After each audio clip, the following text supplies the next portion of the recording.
Let's go to the phone lines now, and we've been joined by lawyer Ya Opong. He is a private legal practitioner and also a lecturer at the Central University Faculty of Law Department. Good afternoon, sir. Thank you very much for joining us. Good afternoon. Good afternoon. Good. On the back of what the PPP and the Electoral Commission case threw at Ghanaians, which the High Court decided to told the EC to allow the PPP to correct its mistakes and then probably file or refile so they can contest in this year's elections.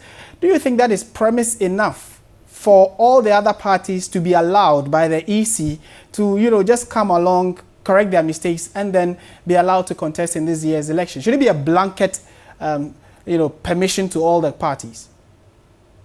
Well, thank you very much. Firstly, I do not think that conclusion being drawn by people is exactly the import of the judgment.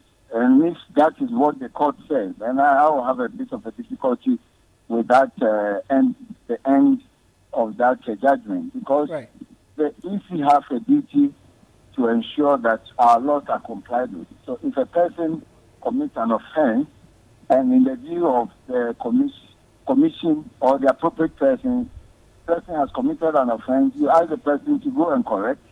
I don't think so. But frankly, if I were the chair of the EC or the EC itself, I would have just asked all of them to come. So we put all of them on the ballot, and then we have. But obviously, we will be continually wrongdoing along the way. It shouldn't have been a blanket thing, even when it comes to the PPP.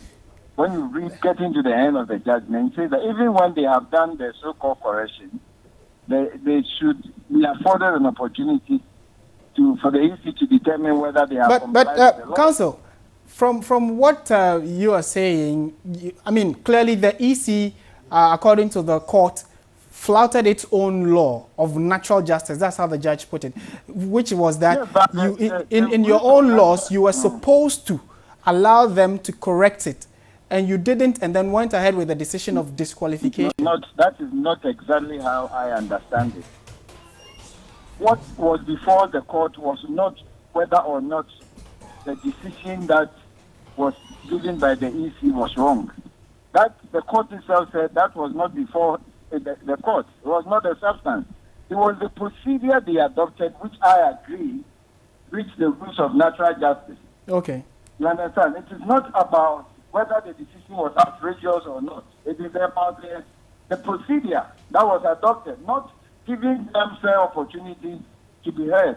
Okay. The court identified clearly that there was no error of law on the face of the record. And so that is why the court said that even when they appear, they give them another opportunity to appear before them. The EC should determine whether they are. Right. And counsel, finally, does this dent the EC's capabilities of organizing this year's election in any way? And looking at the fact that all the other parties, the APC, for instance, is also in court. They are going to be filing their oral submissions tomorrow. The NDP is also in court.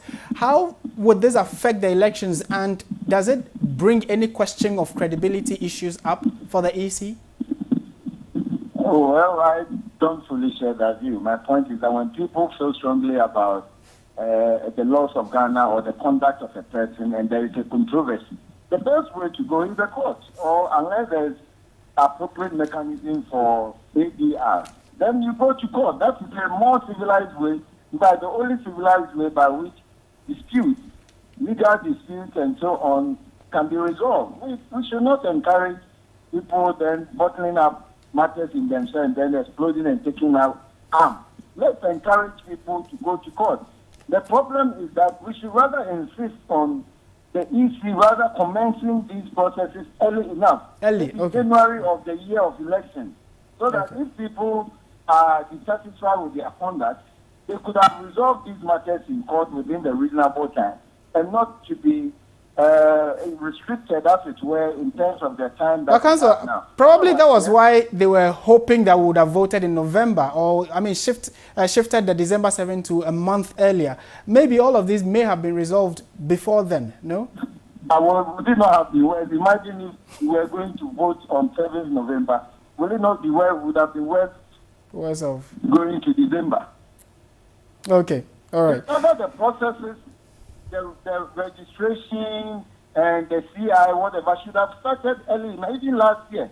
Right. So by now would have been clear. Sure. Thank you. Thank you for your legal position on this.